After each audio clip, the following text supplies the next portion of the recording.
Cole? Fury? Y'all don't have time for the news.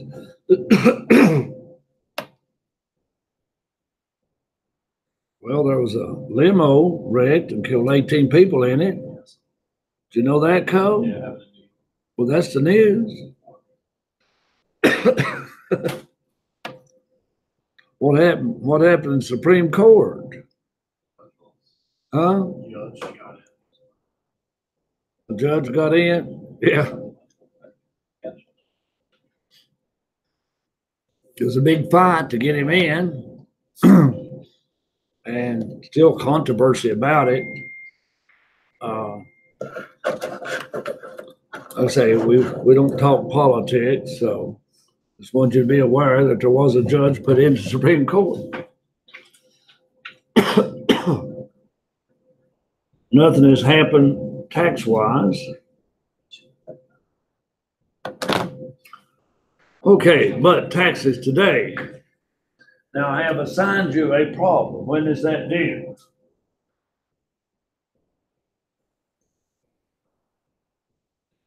Sure, I didn't give you a problem? Yeah, you gave us problems, but you didn't tell me. Okay, which problem was? Was it chapter 7? I think it was either today or Thursday. I don't remember. It was on itemized deduction. It's due Thursday, Fury. And you need to print the forms off and put it on. It's a problem on itemized deduction. And what problem is that? To repeat, in case somebody missed it.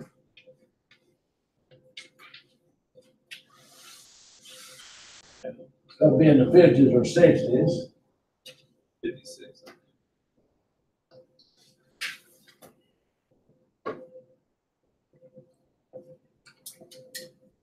The problem is it?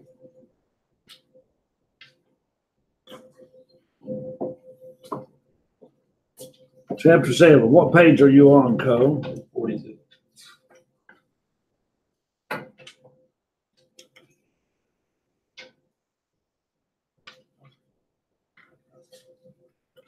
Okay, the problem is 59. Problem 59, due Thursday. Now you'll do a schedule A, B, and you've got their social security numbers, you've got their salaries, you got interest income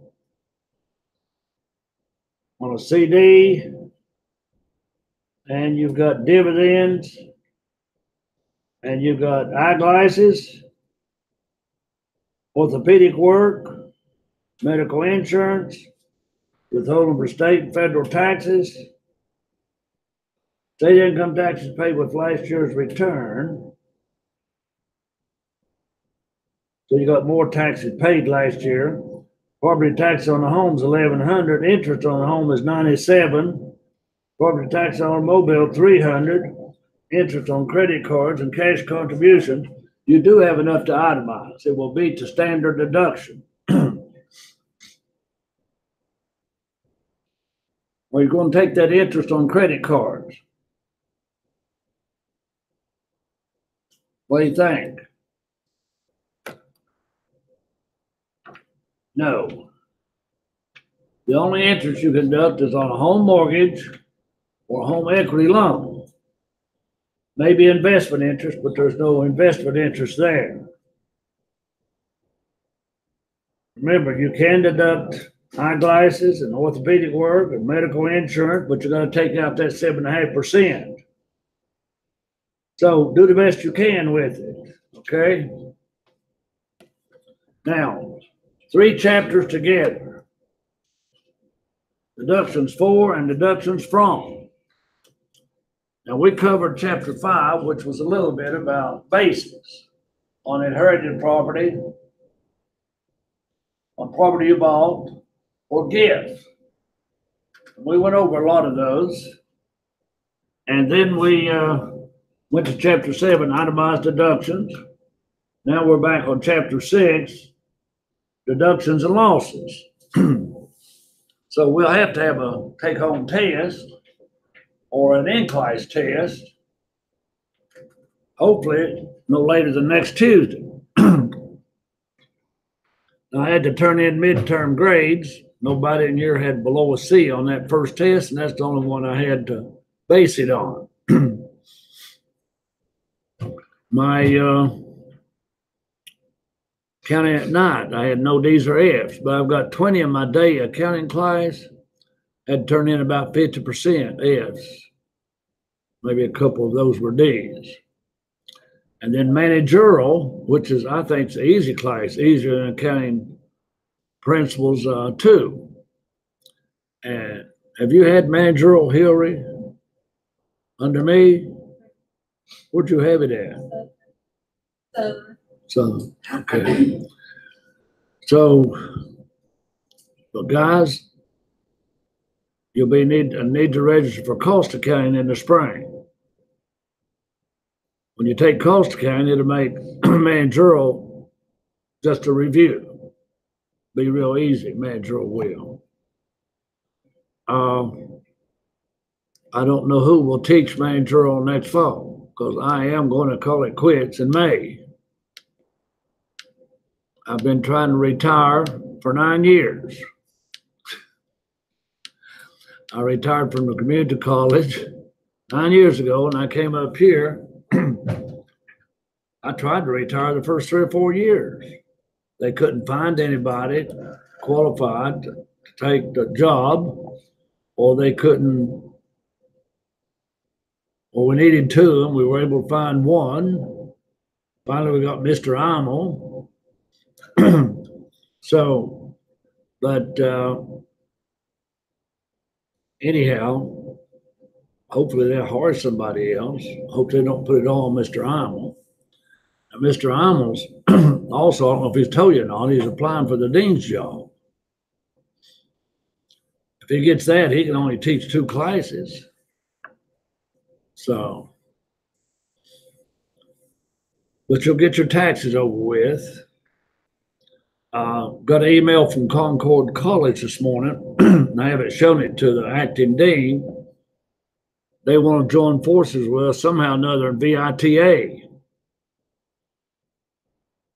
They're wanting to try to get some kind of a grant. My first impression is to turn it down. Don't know if I want to work with Concord or not on anything. So I have to think about it and show it to the dean, see what he thinks. Okay, that brings us up to chapter 6, and we've looked at a lot of things in it. Hillary, do you understand the difference in for and from in chapter 6? Okay, what is your version of for and from?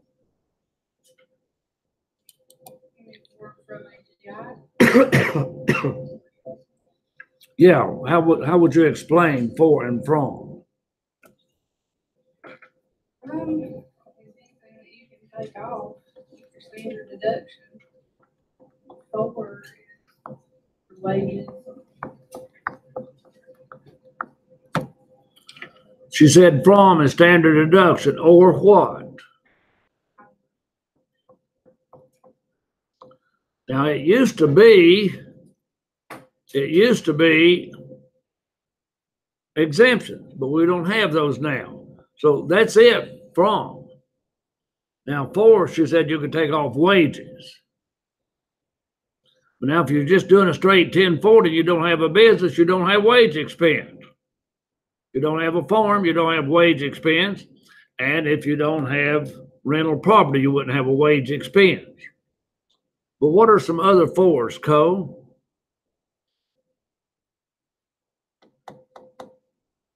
Jonathan?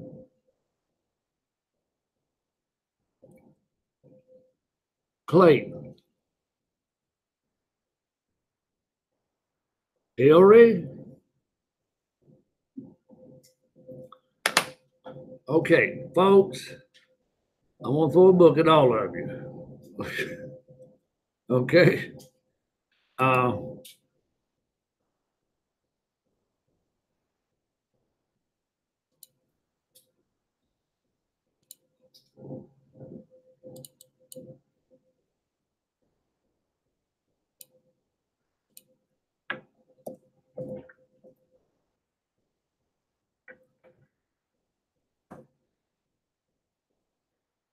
Go to irs.gov. Actually, I could have taught this class from irs.gov because I probably could find topics, everything that we're covering on irs.gov. All right. But I'm going to bring up a 1040.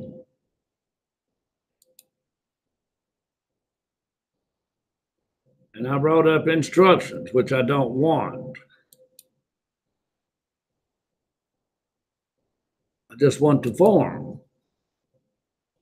I want you to look at that form.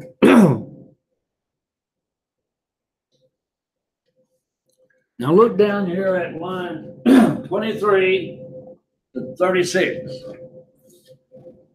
Every one of those are,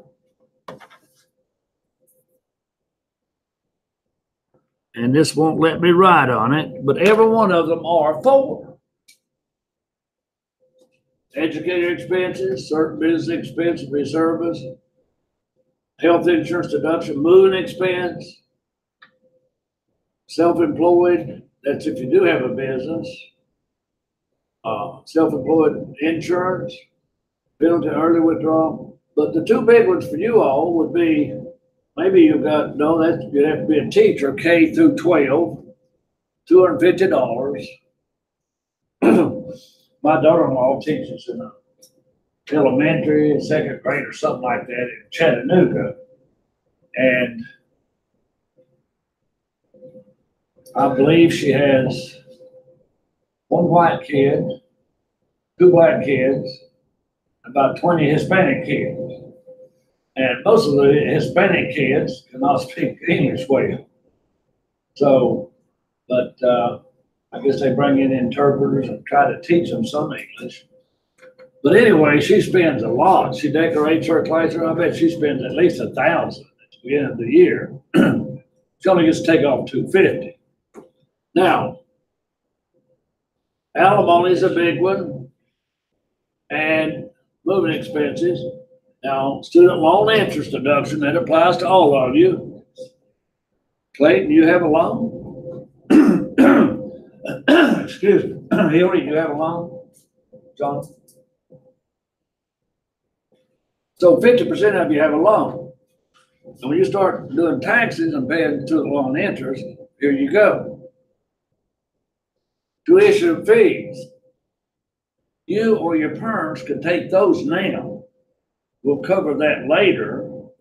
Or you have another option to take it as a credit. You know, it's here or somewhere else. And you have to be in business to have domestic production activities. We'll look at that later. So all of these are for. Now, when you get up here to doing a small business return, line 12, that's any kind of business. I got to fill out one of them where I do taxes. All right. But now, when I was, I do get some royalties off some gas rights. I have to put something on line 17. Now, when I had used car lots, I had partnership returns. So any expense I had on that partnership return is for. Any expense I would have with collecting that royalty is for. Any expense I would have with doing tax preparation fees is for. The only expense I really have is paper and printer cartridge, a new program every year, and so forth. I've probably already depreciated out the computer and the printer. That's the only expenses I have in preparing taxes. Now, if I deliver taxes, I take gas mileage. If I have to drive to pick up somebody's taxes, I take gas mileage. Okay. So all of these are for. If you got something on line 12, 13, 14, all right, 17, 18, any of those is for. But now this is just income here, unemployment, and Social Security.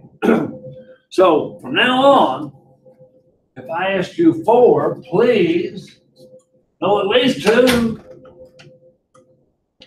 And if I ask you from, know at least one. Standard or itemized deductions. Okay, so there's your for and there's your from.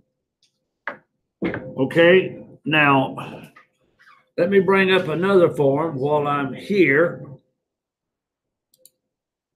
Oh boy, I didn't know it would lose irs.gov.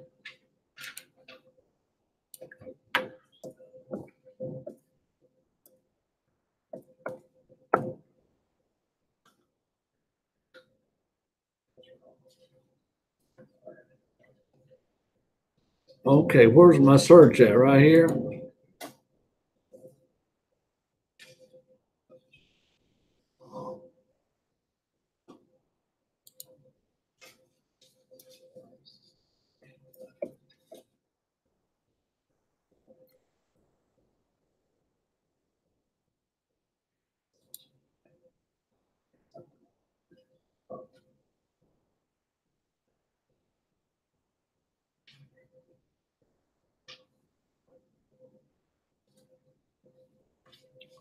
I just wanted to schedule AB.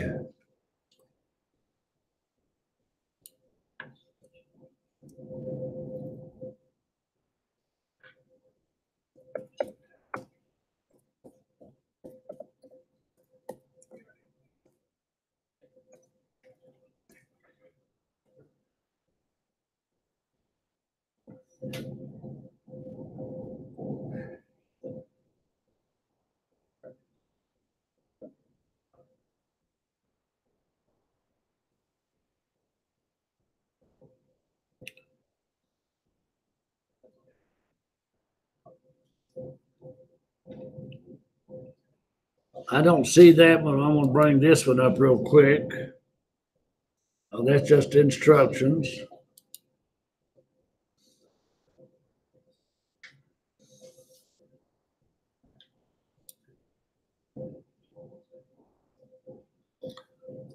Okay, in chapter 5 and 6, you might need these instructions. All right. Again, it tells you what a capital asset is, like chapter 5 told you. It tells you about short and long term, like chapter 5 and 6 tells you. Sale of your home. Don't worry about it unless you make $500,000 on it. We talked about bases in chapter 5 for inherited property, purchased property, insurance, fires, what have you, non-deductible losses. So if you have to, one of these chapters had more sales in it. If you have to, look up the instructions for a Schedule D, because we're going to have to prepare one. Okay, now that brings us up to, I was just glancing at page 63.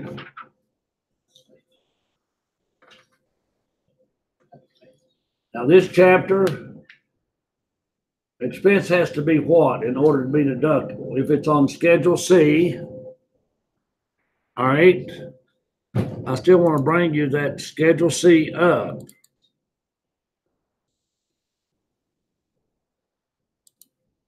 So I gotta go back again.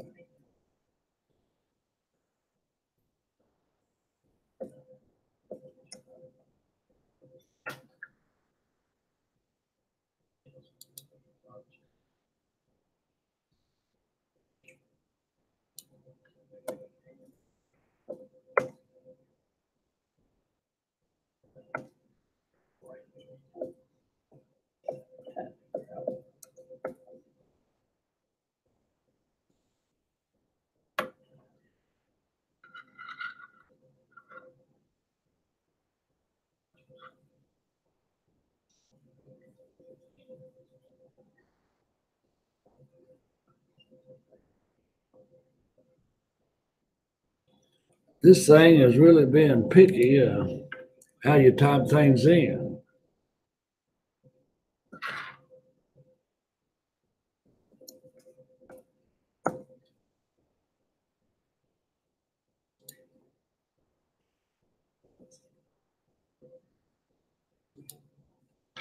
profit and loss.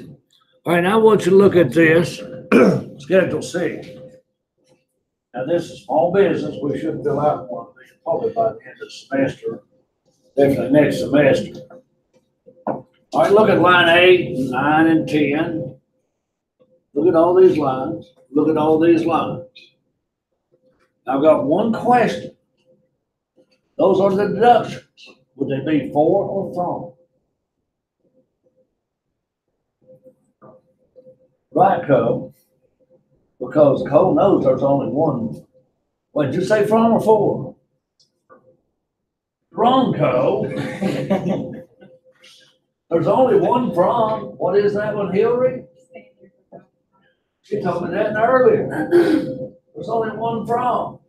So anything that goes on the front of that 1040, which this farm schedule does, these are for. Anything you take off on this form is for. Everything is for, except itemizers to handle. We got to get that clear. And we got to fill out a Schedule C before the end of the semester. It's just a small business return.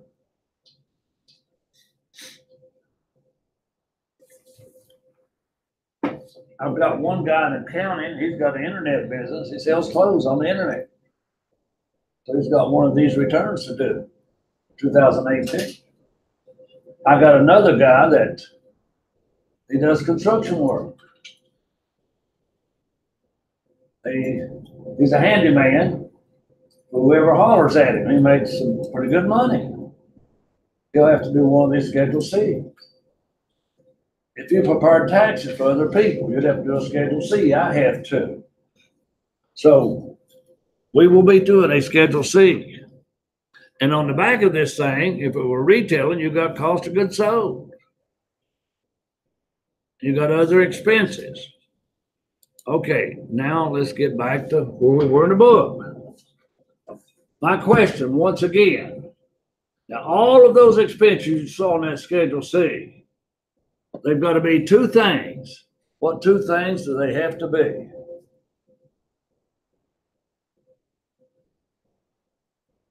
The expense to be deducted has to be ordinary and necessary and reasonable.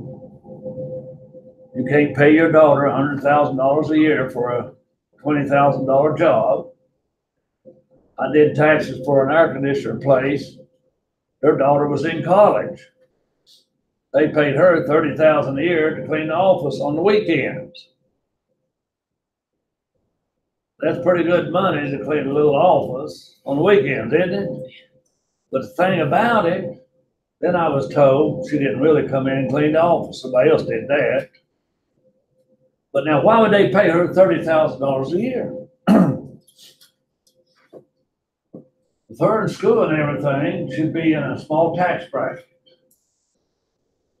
She'd file herself, should be in a lower tax bracket. They were making so much money at the time, they were in a 35% tax bracket.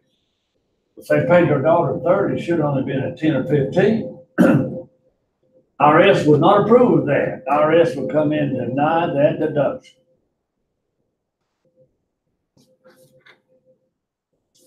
So ordinary, necessary, and reasonable. Okay, that took up the first part of the chapter. We're just reviewing anyway.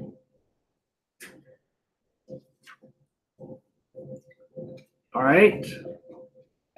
We mentioned these two terms in this chapter. I know you're going to get this. Cole's not good at for and from. Hillary's good at from. Jonathan, are you good at capitalization? All right. I believe you answered this correct last week. What is capitalization? Appreciation, amortization. Right. Amortization, depreciation, and depletion. Okay. Now, if it's not a capital expenditure, it's a revenue expenditure. A revenue expenditure is like a salary expense you take off currently. Now, I gave the illustration of a pencil sharpener. This stapler might have a life of 5 years. It may have cost $4. why would you want to depreciate a stapler? It's so small, I'd take it off as office expense. So I would call it a revenue expenditure, even though I could call it a capital expenditure. I could depreciate that thing. But for a $4 item, IRS says it's immaterial. Okay? All right, that was two more terms in chapter 6. I'm just reviewing some key terms. Now, not but Clayton's going to get this one. Clayton? All right. I've got tax exempt income from municipal bonds. I don't pay tax on that income. But I've got some expenses in collecting that income. I have a lawyer expense and mileage. My question to you, can I take those expenses on tax exempt income? No. You got that right. So code, you're the only one out in the code.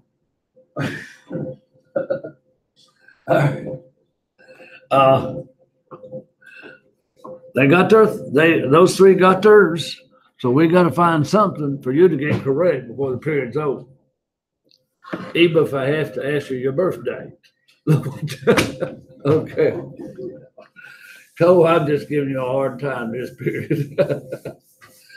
Okay, so how about expenditures contrary? Cole, I'm going to ask you an easy one. Can we deduct illegal expenses? They're supposed to put it. Do what? They're supposed to put it. All right. What he means to say, if we report illegal income, we can deduct the expenses. But the expenses are legal. Salary expense, corn for your liquor or moonshine, sugar, those are legal expenses. But the business is illegal. But now, the real question, illegal expenses like bribes and kickbacks, traffic violations, are those deductible or not? Bribes and kickbacks. No, they're not. They are not deductible. Okay. So that was another topic in chapter 6.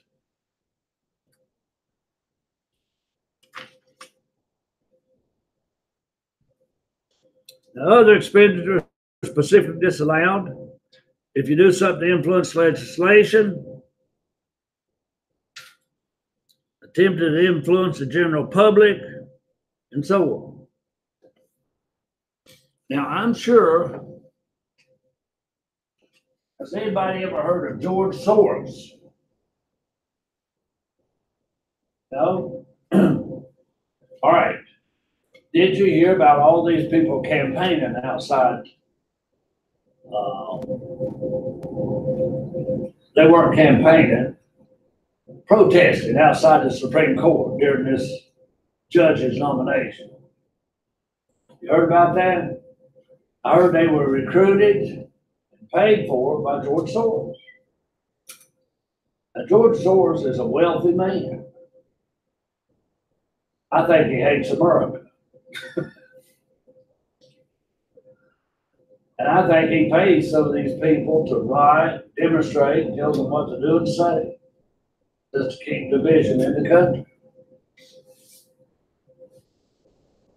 The expenses that he has for something like that are not deductible.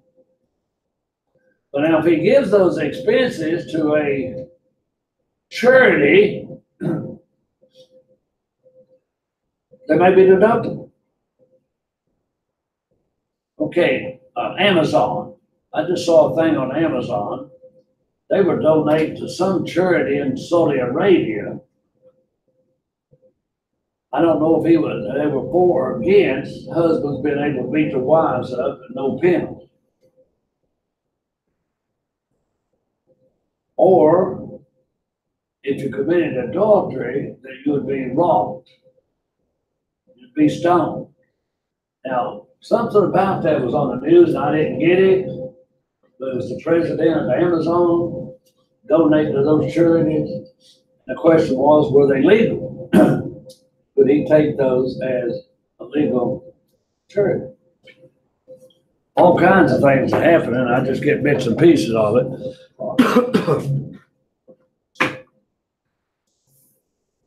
So back to the news. If you don't watch it, you're probably just as well off. You'll still go to bed and go to sleep and hopefully get up tomorrow. If you watch enough news, you might go to bed and you can't sleep. Okay?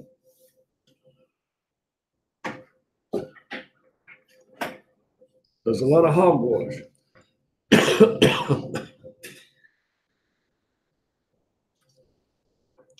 Now this year, business interest expense has been limited to 30% of AGI.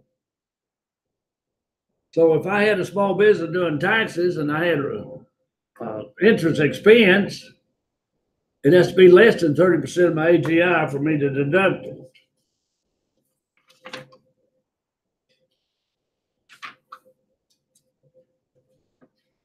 Now I talked to you about substantiating.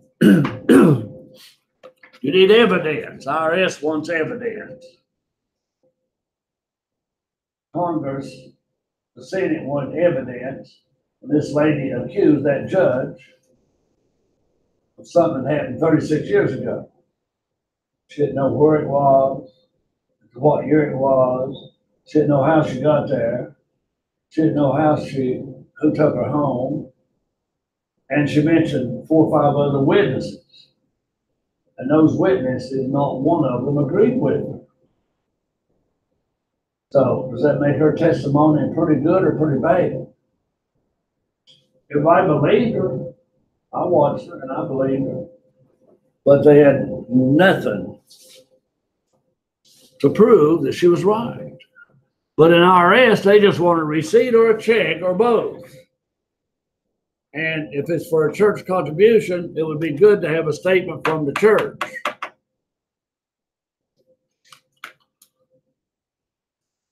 When is the expense deductible? You've heard over and over the cash versus accrual basis. Now I want you to look at page 19, bottom of the page, under prepaid interest. The IRC requires, what is the IRC? What is the IRS? What's the IRS? Well, then I'm guessing that the IRC is the Internal Revenue Code. Okay? Now, requires taxpayers to deduct prepaid expenses over the period of the loan to which the expense charge is allocated. So let's say you paid interest expense 5 years in advance. Let's say your interest expense was $100 a year, but you paid the whole $500. How much can you take this year? According to what I just read, and you go with me to page 19, down under prepaid interest, I paid $500 5 years in advance. How much can I take this year? 100. Whether I'm cash or whether I'm accrual, 100.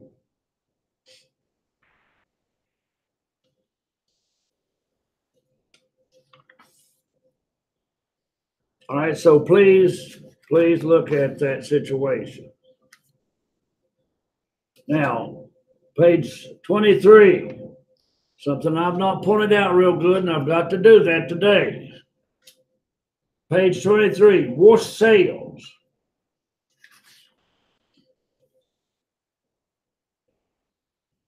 All right, a wash sale, read the first bullet on page 24.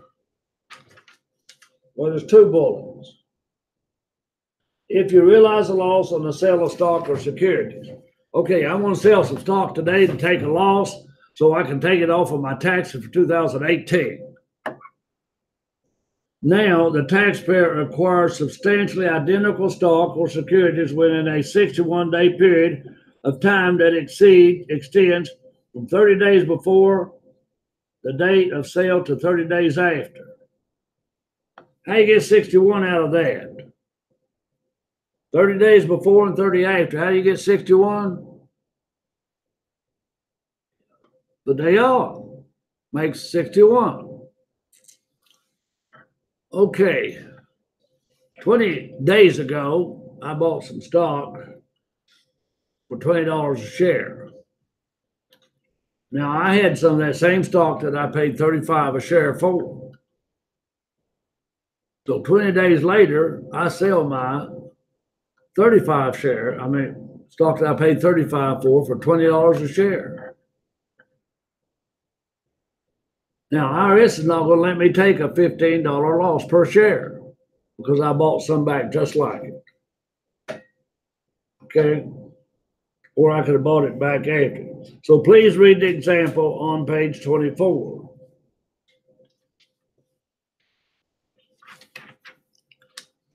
All right, and with related parties, you can just read over that.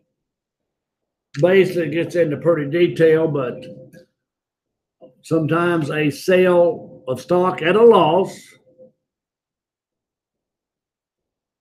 Now, Jonathan, if he had stock and sold it to his brother at a loss, you have a brother, John? Okay, I just looked out. If Jonathan sold stock to his brother at a loss, that's a related party, isn't it? His grandparents, his nieces, nephews, his children, his grandchildren are all related parties. That's all it's saying. You can't sell to related parties at a loss. Now, they mentioned some others here in corporations and partnerships that are related parties. Then we looked at hobby activities. Look at that list on page 29. That's all I need to tell you about a hobby. Did you conduct the activity in a business-like manner? The expertise of the taxpayer is in that kind of business. Now, if you can prove all of these things, you can take a loss. In my opinion, you can take a loss in any year. But IRS can tell you it is a hobby if you take a loss 3 out of 5 years. You can only take a loss 2 out of 5 years, I guess. We mentioned some hobbies. We mentioned stamp collecting, corn collecting, bottle collecting. I told you about that woman that was sick and collected dolls. She couldn't use her bathroom for dolls everywhere. The husband couldn't get to bed for dolls. Couldn't cook in the kitchen for dolls. It was that bad.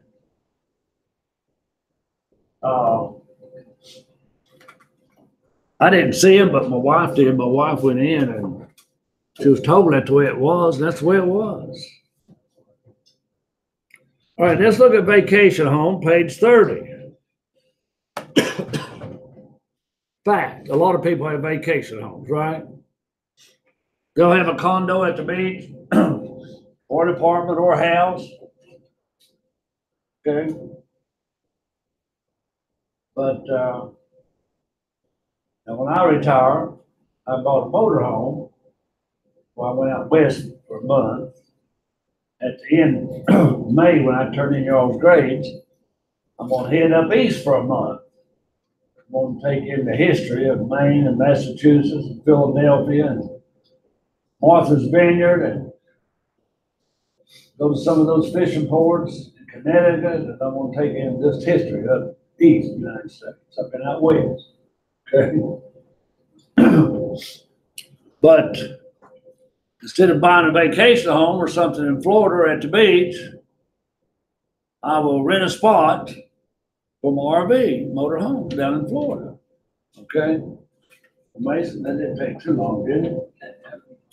What did you do first? I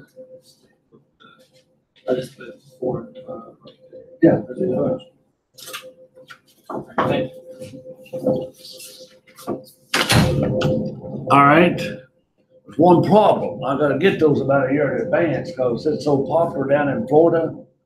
Snowbirds, people leaving this part of the area for 2 months, January and February. That you gotta book up a year in advance. So this January and February, I'll book up for next January and February. Okay, so vacation home. All right. Now, a motor home could be like a vacation home because a lot of people rent out their motor homes. And y'all ever heard of Cruise America? They rent motor homes. And I checked with them and there wasn't hardly anything available, but if they were available, I would have paid out $6,000 for that trip when I went out west. And I thought, heck, I'll put that on my own motor home. Okay. But I could rent it out. There's all kinds of places, even in West Virginia. People have those big Class A bus motor homes. They will rent you. Or they have a trailer that you can pull. They will rent you. Or a small motor home, a Class C. All right. Now, if I owned a condo in Florida and I rent it out, if I own a house at Myrtle Beach and I rent it out, now if I stay in that place only under 14 days a year, let me make this clear. If I stay in it under 14 days a year, I can take all the expenses as all business. Now, or 10% of rental days.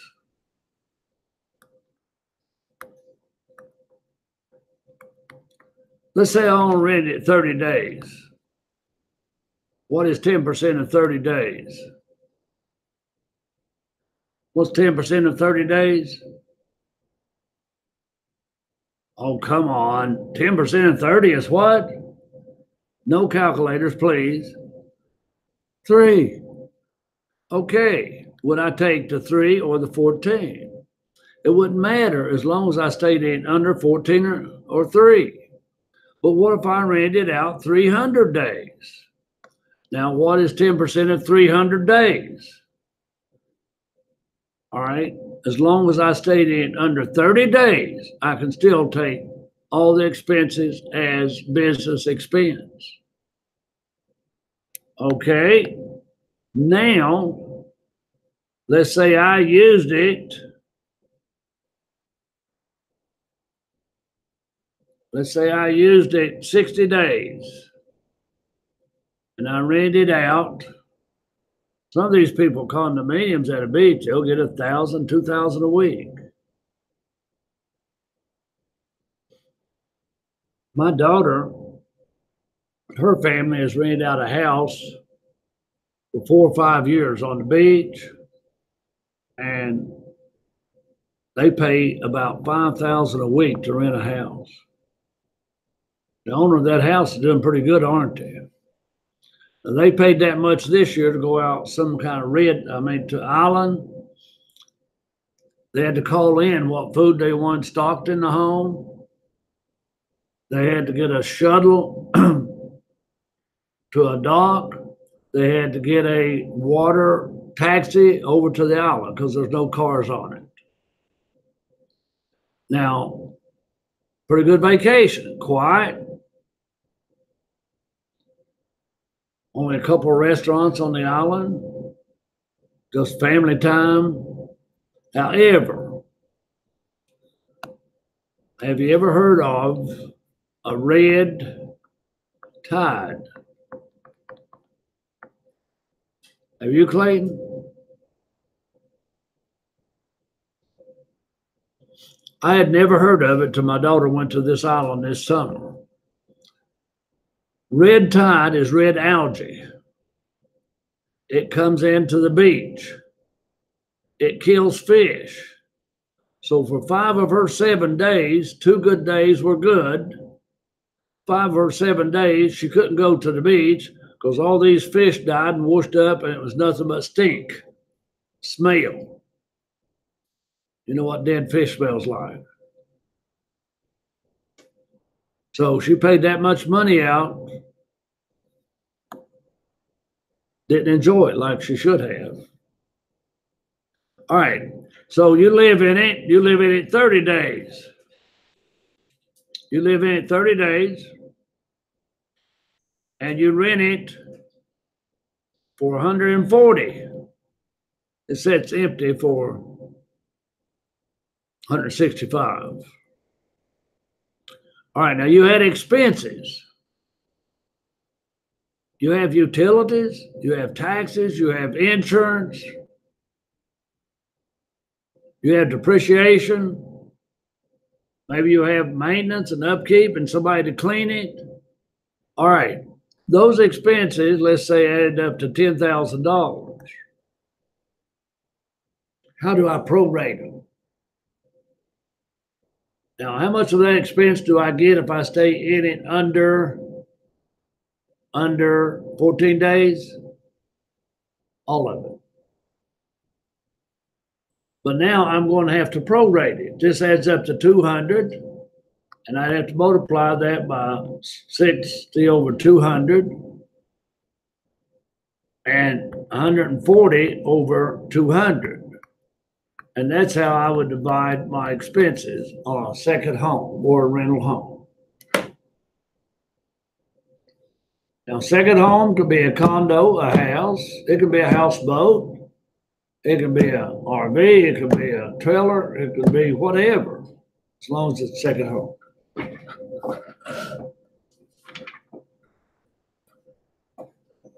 Okay, look at page 31, bottom of the page.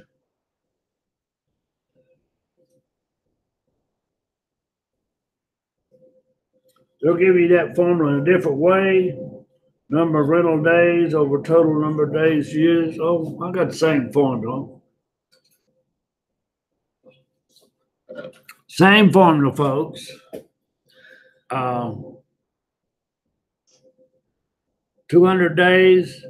Now remember, I just left. I want that to be 60,000. Is it 6? No, it'd be 60. Be 60G, I guess. But anyway, you know how to prorate. Okay. What else in the chapter? They give you the order of deducting. You can only deduct up to so much. Look at that order.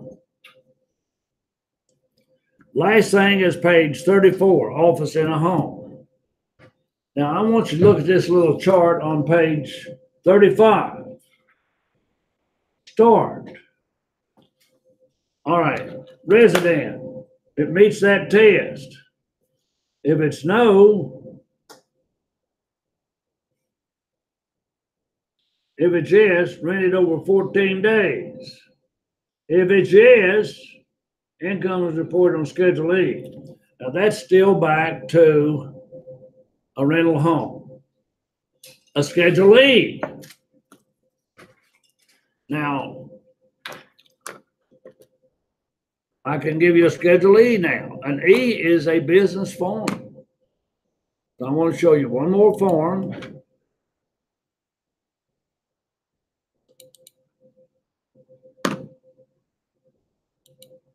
You may have to do one of those.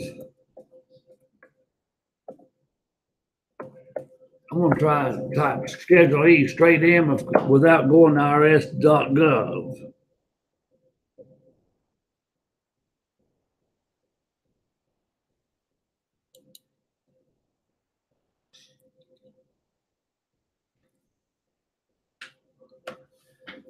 Okay, a Schedule E is no more than a small business. Let's take a real quick look at it. address, Myrtle Beach, type of property, condo. Prior rental days, personal use days. The form has all that on it. Now, what was your expenses? Here's your rents received or royalties if I'm getting money from gas rights. Advertising, auto and travel, cleaning, commissions, insurance, legal, management fees, mortgage, other interest, repair, supplies, taxes, utility depreciation, and a list of others. All right? And those are some of the expenses you can take off for rental property. Now, one of you four someday are going to make enough money that you will have a beach house. I'd be cool if he quits playing Nintendo or Xbox or PlayStation. What do you have? The latest Xbox go? I have a PlayStation. So you got the latest PlayStation? I guess you can say. All right. Okay. When he puts his time into a business, he's going to make money. But he's got to get off his PlayStation. Okay. Schedule E. Now, Hillary, one more question for you in this period. Are these deductions for or from? Well, you know they're for because you're the one who told me the only thing from was I'm not deductions or standing. So these are for also on Schedule E. This goes on the front of your 1040. Now, people say they don't need to know depreciation. They don't have a business. But if you got rental property, then you need to know depreciation. If I've got gas right money coming in, I need to know depletion on minerals. Okay.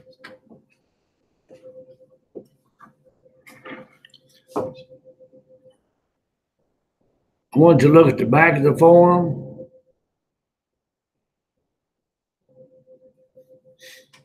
Use this form also to put your partnership and S corporation income on, and even estates and trusts, which I never had you to do that, worry about that part.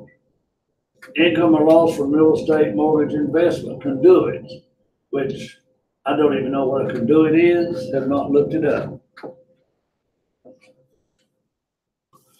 Okay, the last thing then is on page 34, and that's an office in a home.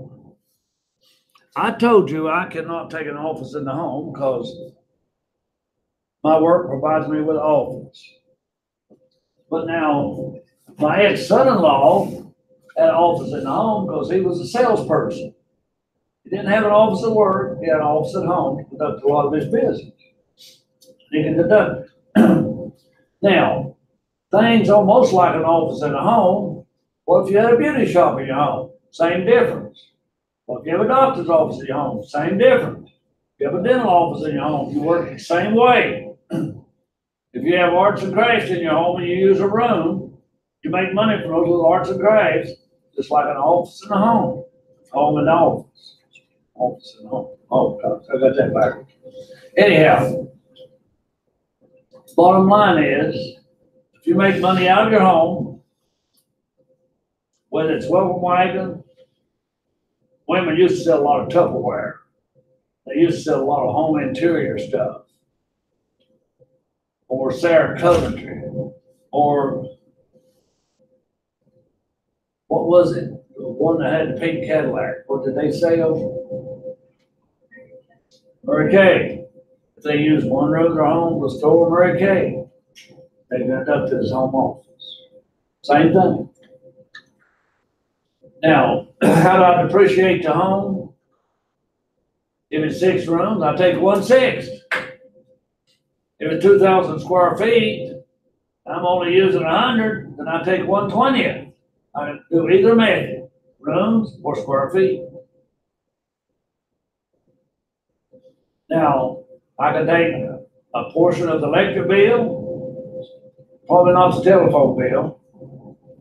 But now, if your workplace requires you to have a cell phone, You deduct 100% that cell phone bill. If they require you to have a cell phone. And you're on a 24-hour call or whatever. Okay, so there's a lot of expenses to be aware of that you can deduct.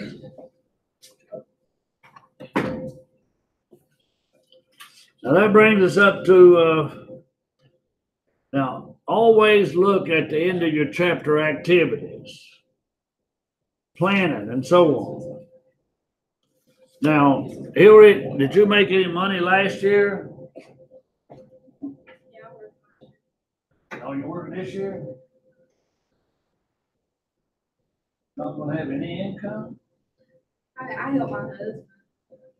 He's gonna have income, isn't he? You have to file a tax return. Lane, you gonna have any money this year that you have to file a tax return on? Jonathan will. He's worked all year, right? How many hours a week, Jonathan? 15 to 20. 15 or 20, that's not bad.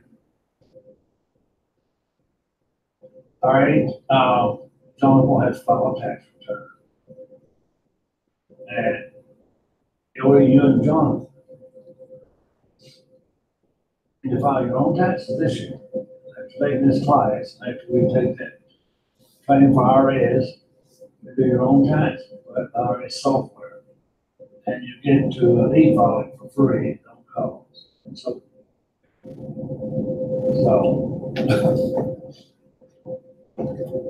some countries' tax is more simple than ours. All right, real quickly, we pay a local tax. Property tax is deductible. Automobile tax for personal property is deductible. And we pay a sales tax. Now we pay a federal income tax. We pay a state income tax. Now, what taxes pays the governor of West Virginia? What taxes pays the governor of West Virginia?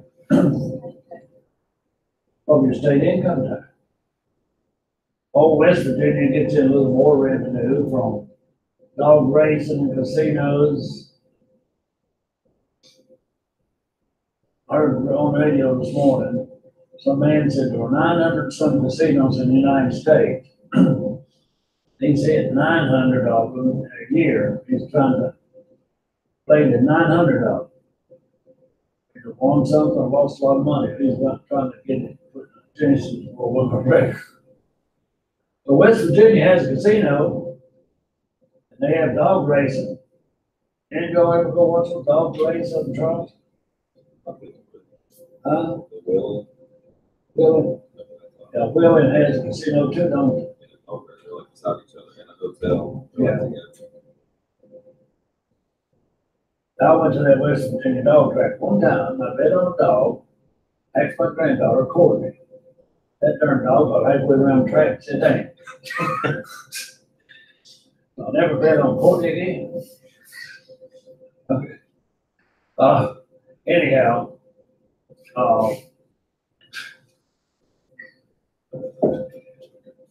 what I'm trying to say, 2 of you have to file returns this year. Hopefully, all of you will be filing returns in the future. And you may very well have some of the income that goes on Schedule E, okay? You may very well have something that goes along with home office. Now, we started looking at some even problems in this chapter. Page 40.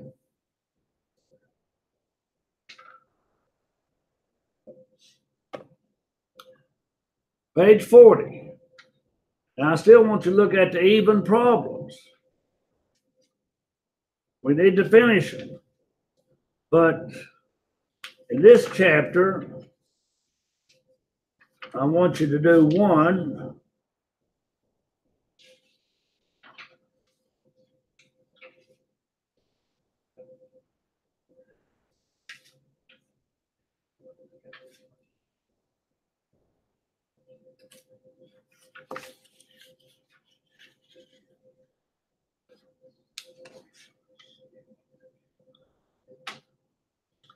I want you to be working on number 57. Number 57. Now, that's not hand in Thursday because you got one for Thursday. So number 57 is for next Tuesday. All right, we're going to put these three chapters together someday. Chapter 5 and 6 go together, and even chapter 9. I want to cover chapter 7 before I did 6, because 7 is very important on itemized deduction. That hits every individual. Now, 5 and 6 won't hit you. So you have some capital gain profit. Or you do some investment, something of that nature. If you ever own a home, they have capital gain profit. If you ever buy a share of stock. If you ever, now, you work at where, John? They don't give you a profit share, I do. So, but anyway, I told you, I guess, Food City started Friday. Ever tell you that? Actually, not. Oh, I don't do it. It started in Grundy with people with. And, anyhow, they turned it into Food City. But when it was picked, the wedding, if they turned to Food City, I would come home with UVA wines, and they must have liked it there. I came in on a Friday or a Saturday, whenever. They said, whenever I came in, going to work, just come up put on 8. So I had no certain time on Friday when I got home, or Saturday if I wanted to work. I just go up and clock in, go to work. So I need that extra money anyway. Okay, so be working even problems in this chapter. Work your other problem for Thursday. And we may look at a few problems in even the other 2 chapters. I'll give you a test, probably on Tuesday, maybe in class, okay? So let's call it a day.